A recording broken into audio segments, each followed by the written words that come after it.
Joining me now is political analyst Lori Turnbull. And Lori, since the beginning of this latest sitting of Parliament, it seems like there's no dull day in Ottawa. Thanks for joining us. Thank you so much for having me. And yes, that's definitely true. There are no dull moments. It just seems like hit after hit keeps coming.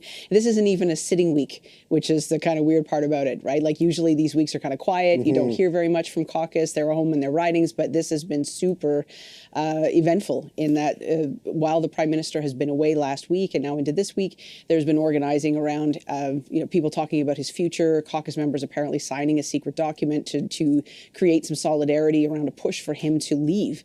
And so it should be really interesting on Monday when they all come back. Yeah, you mentioned hit after hit for the Prime Minister. Ultimately, what are the implications for Prime Minister Justin Trudeau? Of course, not just him, but the federal Liberals have been trailing big time in the polling, now losing 4 more ministers.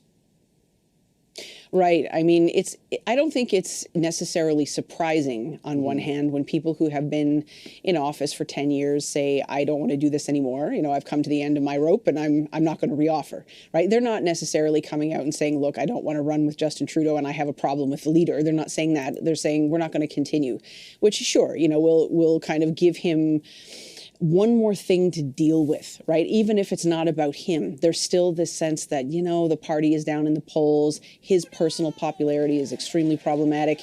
And so then you add to it the fact that core members of his team, people who are extremely loyal to him in cabinet, are deciding not to come back. And this is on top of, former Minister O'Regan, former Minister Rodriguez, both of whom left, saying for their own reasons, for other reasons, not because of the leader, but still it creates this kind of additional thing for Trudeau to respond to in a sense that things are not looking great for him and for his party. And so now the next thing we're watching for is the shuffling of the cabinet. How important could this be for the Prime Minister in terms of setting himself and setting the cabinet up for a next election, which could really be any time, but for the Liberals, likely in the spring, maybe, of course, potentially for the fall. But with the pressure that has been on Ottawa from the opposition parties, they could be ready any time for an election. Sure. I mean, the Liberals are in a minority government situation. They used to have a deal with the NDP that basically inoculated them from concerns around whether they'd lose confidence in the House, but now that's been removed. And so they are more vulnerable now than they were before. That said, all 3 parties would have to cooperate on the opposition side in order to defeat the government. And that, isn't necessarily going to happen anytime soon. They all have to have the reasons for wanting to do it. And the government itself might decide, Trudeau might decide, especially given the fact that he's got these additional problems. He's got members of caucus organizing against him. He's got cabinet ministers saying they're not going to come back. He may decide at some point that he'd rather take his chances and go to election and just deal with it rather than try to keep this particular train on the track, because it just seems harder and harder to do that.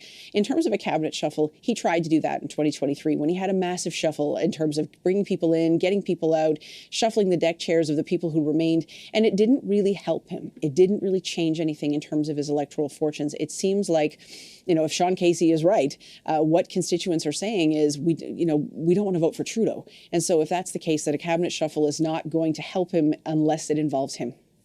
All right. Well, we'll have to see next week. We're expecting more MPs to potentially confront the Prime Minister as well. So a lot more political drama ahead in Ottawa. As we said off the top, never a dull moment, particularly since this latest sitting in the House of Commons. Lori Turnbull, political analyst, always appreciate your time.